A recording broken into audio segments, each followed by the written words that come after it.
नमस्कार दोस्तों, आपने भी देखा या फिर महसूस किया होगा कि आपके आसपास धर्म कर्म और पूजा पाठ करने वाले लोगों की जिंदगी खुशहाल नहीं होती और दुष्ट अधर्मी और दूसरों को परेशान करने वाले लोगों की जिंदगी खुशियों से भरी होती है। ये सब देखकर आपके मन में कभी ना कभी ये सवाल जरूर उठा होगा कि आखिर अच्छे लोगों के साथ बुरा क्यों होता है और बुरे लोग इतना खुश कैसे रहते हैं। आज हम आपको बताएंगे कि आखिर अच्छे लोगों के साथ हमेशा बुरा ही क्यों होता है। मित्रों, हमारे सभी प्रश्नों के जवाब हमारे ग्रंथों में मिल जाता है, परंतु आज के अधिकतर बातों को नहीं जानते, जिसका सबसे बड़ा कारण है कि हम धर्म ग्रंथों को सही से पढ़ते नहीं या फिर उसमें लिखी बातों पर विश्वास ही नहीं करते। आज की इस वीडियो में हम आपको बताएंगे कि आखिर अच्छे लोगों के साथ हमेशा बुरा ही क्यों होता है, जिसका वर्णन भागवत गीता में भगवान कृष्ण ने विस्तार से किया है। इसलिए वीडियो को जरूर पूरा देखिएगा। तो आइए शुरू करते हैं। धर्म ग्रंथों में भगवत गीता एक ऐसा धर्म ग्रंथ है जिसमें मनुष्य के मन में उठने वाले हर प्रश्नों का हल विस्तार से बताया गया है। महाभारत के अनुसार अर्जुन के मन में जब भी कोई दुविधा उत्पन्न होती थी, वो उसके समाधान के लिए श्री कृष्ण के पास पहुंच जाते थे और भगवान ने जो समाधान उनकी बताया था वही भगवत गीता है। अर्जुन तो एक माध्यम था, दरअसल ये सब बातें हर मनुष्य को जीवन जीने के लिए आवश्यक है। एक दिन की बात है, अर्जुन भगवान श्री कृष्ण के पास आए, उनसे बोले, हे वासुदेव, मुझे एक दुविधा ने घेर रखा है और इसका समाधान आप ही बता सकते हैं।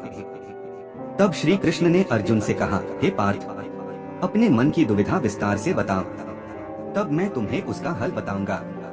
तब अर्जुन बोले, हे प्रभु, कृपया कर मुझे ये बताइए कि अच्छे लोगों के साथ हमेशा बुरा ही क्यों होता है, जबकि बुरे लोग हमेशा खुशहाल दिखते हैं।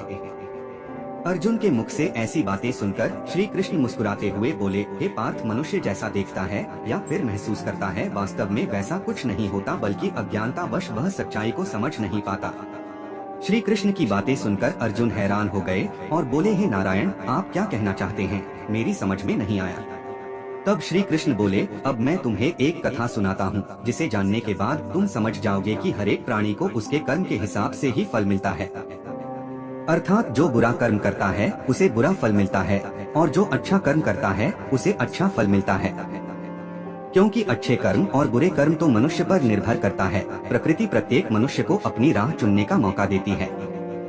उसे किस राह पर चलना चाहता है ये व्यक्ति विशेष की इच्छा पर निर्भर करता है और मनुष्य स्वयं ही मार्ग ढूंढता है। फिर कथा सुनाते हुए श्री कृष्ण बोले, बहुत समय पहले की बात है, एक नगर में दो पुरुष रहा करते थे। उनमें से एक पुरुष व्यापारी था, जिसके लिए अपने जीवन में धर्म और नीति की बहुत महत्ता थी। वो पूजा पाठ और भगवान की भक्ति में बहुत विश्वास करता था। चाहे कुछ भी हो जाए, वो रोज मंदिर जाना नहीं भूलता था, न ही दान धर्म के कार्य में किसी प्रकार की कमी रखता था। कुछ भी हो जाए, वह नित्य भगवान की पूजा अर्चना किया करता था। वहीं दूसरी ओर उसी नगर का दूसरा पुरुष पहले से बिल्कुल ही विपरीत था।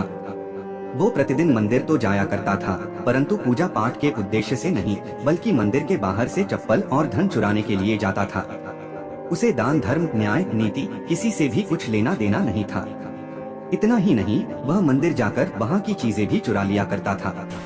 इसी तरह समय बीतता गया और एक दिन उस नगर में जोर की बारिश हो रही थी, जिसकी वजह से उस दिन नगर के मंदिर में पंडित के अलावा कोई नहीं था। यह बात जब दूसरे पुरुष को पता चली तो उसके मन में ख्याल आया, अभी सही मौका है मंदिर के धन को चुराने का, और वह बारिश में ही मंदिर पहुंच गया। मंदिर पहुंचकर उस बुरे व्यक्ति ने पंडित से नजर बचाते हुए मंदिर में मौजूद सारे धन और जेवरात चुरा लिया और बड़ी प्रसन्नता से वहां से निकल गया। उसी समय धर्म कर्म में विश्वास करने वाला व्यापारी भी मंदिर पहुंचा और भगवान के दर्शन किए, परंतु दुर्भाग्य से मंदिर का पुजारी उस भले व्यापारी को ही चोर समझ बैठा और शोर मचाने लगा। शोर सुनकर मंदिर में लोगों की भीड़ जमा हो गई और सभी लोग उस भले व्यापारी को ही चोर समझ बैठे और उसे अपमानित करने लगे। यह देखकर वो भला व्यक्ति हैरान हो गया। उसे समझ नहीं आ रहा था कि उसके साथ क्या हो रहा है। फिर वह किसी तरह लोगों से बचता हुआ उस मंदिर से निकला गया, लेकिन दुर्भाग्य ने उसका साथ नहीं छोड़ा। मंदिर से बाहर निकलते ही वह एक गाड़ी से टकरा गया और घायल हो गया। फिर वह व्यापारी लंगड़ाते हुए घर को जाने लगा। तभी रास्ते में उसकी मुलाकात उस दुष्ट व्यक्ति से हुई जिसने मंदिर का धन चोरी किया था। वह झूमता नाचता हुआ जोर जोर से बोलते हुए जा रहा था कि आज तो मेरी किस्मत ही चमक गई, एक साथ इतना सारा धन मिल गया। जब व्यापारी ने उस दुष्ट आदमी की ये बात सुनी तो उसे बहुत हैरानी हुई और क्रोधित हो उसने अपने घर जाते ही भगवान की सारी फोटो निकालकर फेंक दी और भगवान से नाराज होते हुए अपना जीवन व्यतीत करने लगा। कुछ समय बाद दोनों ही व्यक्तियों की मृत्यु हो गई और दोनों यमराज की सभा में पहुँचे। उस व्यापारी ने अपने बगल में उस दुष्ट व्यक्ति को खड़ा देख क्रोधित स्वर में यमराज से पूछ ही लिया कि मैं तो हमेशा अच्छे कर्म करता था, पूजा पाठ दान धर्म में विश्वास रखता था, जिसके बदले मुझे पूरे जीवन भर सिर्फ अपमान और दर्द ही मिला। इस अधर्म करने वाले पापी व्यक्ति को नोटों से भरी पोटली मिली। आखिर क्यों?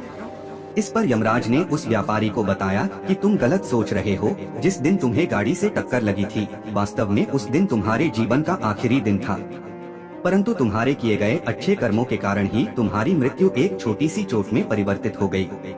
और इस दुष्ट व्यक्ति के बारे में जानना चाहते हो तो सुनो।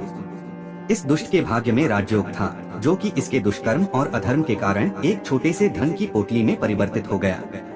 श्री कृष्ण अर्जुन को ये कथा सुनाने के बाद कहा, पार्थ, क्या तुम्हें अब तुम्हारे प्रश्न का उत्तर मिल पाया?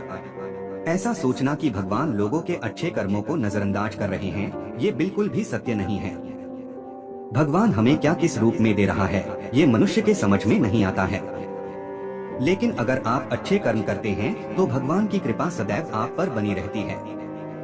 तो मित्रों, इस कहानी से ये पता लगता है कि आपको कभी भी अपने कर्मों को बदलना नहीं चाहिए, क्योंकि आपके कर्मों का फल आपको इसी जीवन में मिलता है, बस आपको उसका पता नहीं चलता। इसलिए मित्रों, मनुष्यों को चाहिए कि वह हमेशा अपने जीवन में अच्छे कर्म करता रहे, क्योंकि श्री कृष्ण ने ही गीता में भी बताया है कि किसी के द्वारा किया गया कर्म बेकार नहीं जाता, भले ही कर्म अच्छा हो या फिर बुरा। तो मित्रों, आशा करता हूँ कि आप भी आज से इस कथा का अनुसरण करेंगे और अपने दोस्तों को भी इस वीडियो को शेयर करके उनको यह बात बताएंगे। वीडियो कैसी लगी हमें कमेंट करके बताएं। मिलते हैं अगले वीडियो में, तब तक के लिए नमस्कार।